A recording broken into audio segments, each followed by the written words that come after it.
Friday. So in that regard, I'll overlook it and say the Mamo try the first try. I thought it was good team play from Warrington. But Mamo really had a great season. He's certainly in the reckoning, isn't he, for top try scorer? He's up there with. I think has he just gone ahead of Hall with this brace actually maybe, but he's had a great season all the same. Widdop's pick up and spin that started things for that second try, which was also Mamo's try. That was really class, and that was Widdop how he was performing. Was it May, June sort of time? There was about a 6-week period where he was the best player in the league and was playing outstanding every week, and seemed to have this vision that other players didn't have, seemed to have this time that other players didn't have, and that was reminiscent of that time. So that's a worry for everyone other than Warrington fans, I think. It's a bloody worry for Monday, that's for sure. But yeah, outside of that, it does. Everything I've read about this game seems as routine as what Mike's saying and what the scoreline and the highlights suggested. So well done to Warrington. Yeah, gritted teeth, but yes, well done to Warrington. It looked pretty routine. Let's move on to the televised game. Indeed. So this was Hull versus Castleford. This was a game, if I hadn't been at the rugby, I'd have watched myself. It finished Castleford 23, Hull FC 12. It was 13-6 at half-time. Hollywood Ben Thaler was the referee, as he's now known. Team stats would suggest a more comprehensive Cas win than what we saw on the board. They made 340 more metres at a better average gain, 7 breaks to 3. Hull hurt themselves with 6 more errors made. Cas were good without the ball too. They had a 97% tackle success rate as a team, 6% better than Hull. For the winners, the very impressive Jordan Turner, 2 metres and 2 clean breaks. That must be stat line of the week, I would have thought. Daryl Alford, 7 tackle busts, 126 metres and 3 offloads. Soa Matagai, 124 metres. Adam Milner, 1 try assist, 42 tackles and 105 metres, going both ways. For the losers, Danny Horton made a few tackles, 58, 12 from marker. Jordan Lane, 50 tackles as well, though. Did he? Jordan Lane, 50 tackles and 17 from marker.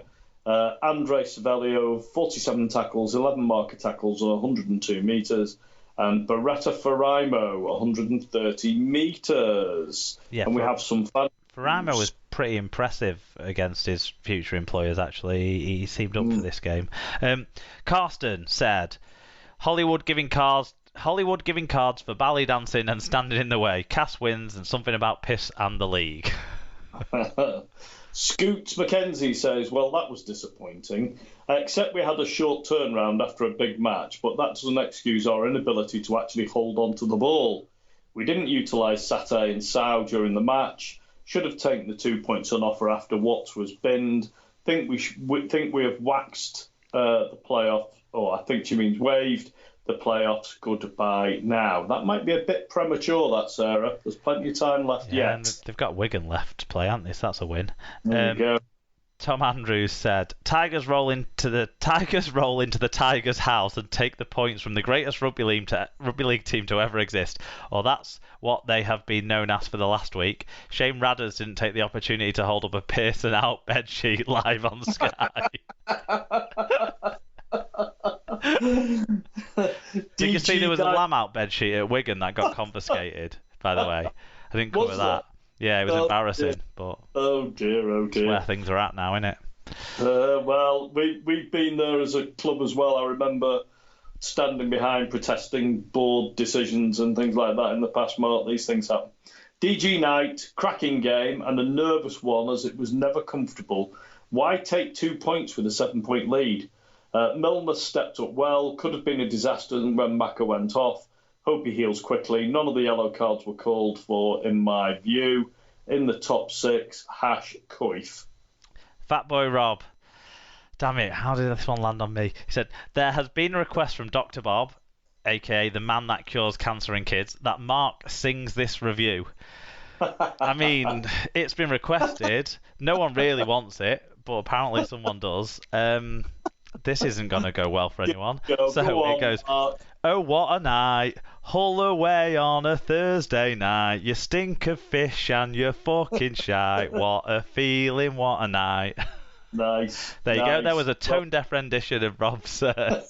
He said, remember, Dr. Bob saves children's lives. If you don't sing it, he will be sad and children will die. Think of the children. Hashtag we still hate Leeds. Well, I have a very strong place in my heart for Dr. Bob and also all doctors who cure children with cancer, given that one of my best friend's kid is going through a cancer fight at the moment, so I couldn't not sing it, but I apologise to everyone for how bad it was. It could have been worse. It could have been me singing it.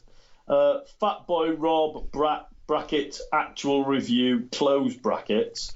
Still going to be nonsense, isn't it? Operation Pistol League continues with a dominant performance at the Tiger Dome. Even without Man of Steel and demigod Macca, Cass were solid in defence and fluid in attack, with the customary ball spillage near the line to keep things interesting. Danny R ran things and scored a try to get off the nudie run. Evil's awesome in attack. It was a very good inside ball he did for Turner for the second try. And defence and the forward stood up well. Even Thaler did well. The Watts yellow was correct. Coif. That's Rob and me both then. Everyone else seemed to think it wasn't right, but what I saw was Liam Watts deliberately put his leg out once he was stepped by his opposition and then just flap an arm out just for an effect to try and get away with it, but he didn't get away with it. It was a trip on a fast running stepping forward who'd beaten him. So I don't understand how anyone had a problem with it, but everyone on the TV seemed to have a problem with it. Everyone on Twitter seemed to, but no, Watts deserved to be yellow carded. The second lots of yellow cards was just what we see this year, innit? Apart from when Saints don't get someone sin-binned.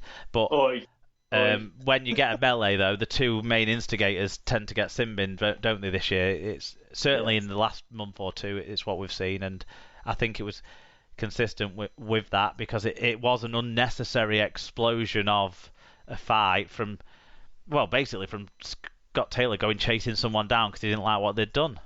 So I only saw the highlights of this, Mark. I didn't see the playback You've of had the all day. game. Yeah, I had, I'm busy, I may be retired, but, I've got plenty of things to do. Well, what did you make from the bits you did see? I thought Jordan Turner had it looked to me as if Cass were the better team, and Jordan Turner continues to play really well. He was in the centres rather than on the wing, but his second try was a thing of beauty, I thought. Hull looked very un-Hull-like. It looked very low-key. It looked lacking in intensity, but that might just be from the highlights. But they didn't look like they were up and on it to me anyway. And it might be just the number of games. Maybe Sarah's right. The fact that they had the big derby match, brilliant game, just a few days ago, maybe told on them a little bit. I don't know. There was certainly an element of that. I mean, they won the derby from the position of not being favourites, didn't they? Which and emotionally, it put them back in the playoffs. Well, no, kept them in the playoffs, put them in a strong position for the playoffs. Yeah. It seems like they focused too much on that and didn't recharge right for this game. I think there wasn't enough from. There wasn't enough. That's that lager. There wasn't enough from Connor in attack in this one. I mean, his pass for Swift's try was class, and that's what we see. Yeah. High quality from Connor. And I know he scored the second try, so you'd say he had a good try involvement in the game, but there wasn't enough of him in attack for me. But I think partly that comes down to, like what Sarah says, Sow and Satai weren't used in combination in this game, so that they didn't have the same that they've had. I think, there were a few people who did play with good intensity from Hull. Faremo I mentioned before. I think Manu Mao was pretty good, especially in the opening exchanges. Jordan Lane was pretty intense throughout, I thought, as well, other than when he went off for his head check. So I don't think they were all bad performances. I just think across the board, though, Cass got the tactics right. I think they realised they were playing a team that had used up a lot of energy in their derby win, whereas Cass took the foot off the pedal for the last 20-25 minutes of their derby win on the Saturday. And they realised that and spread the ball out wide pretty quick. One thing that Hull might be worried about is Tumavarvi got injured. Apparently he'd been carrying a knock for a few weeks anyway. They did not look defensively sound when they had McNamara next to Fanua, who we know is a bit of a liability anyway defensively, and Cass exploited that a bit. But Cass were going from sideline to sideline, then making a bit of yardage down the outside sort of thing.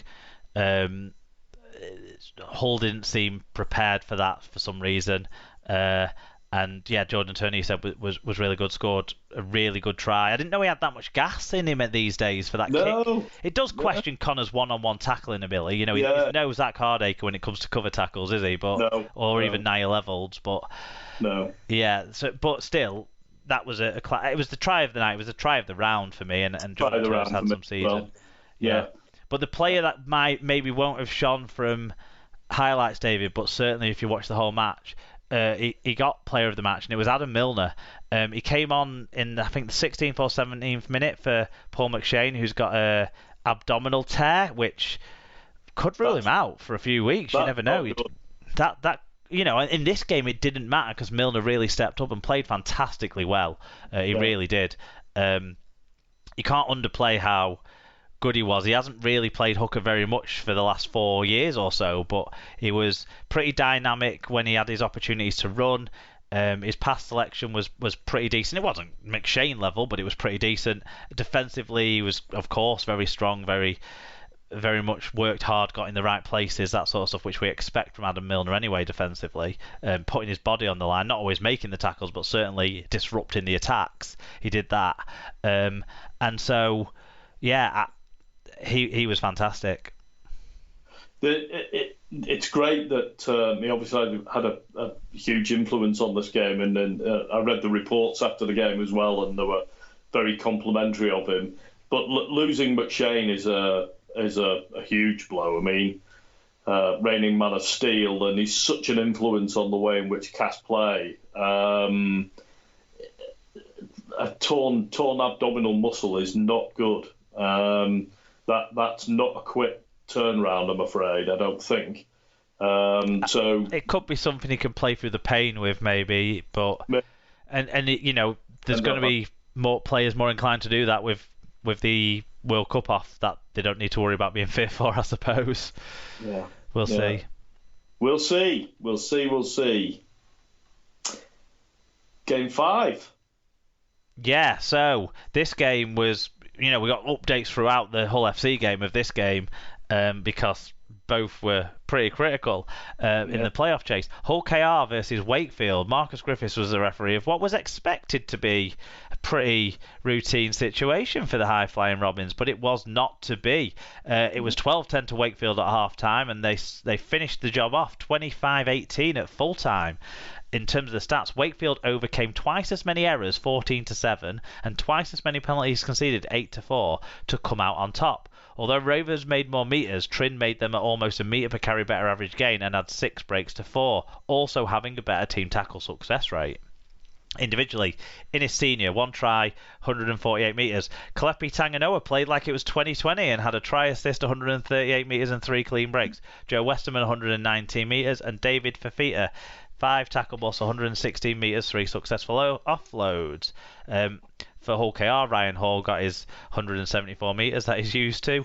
Parcell, 155 metres. Ben Crooks, a try. 8 tackle busts, 146 metres. And Kane Linnett, 102 metres. Fan views. Tom Andrews, very flat performance in attacking defence. Neither half looked to have anything to offer.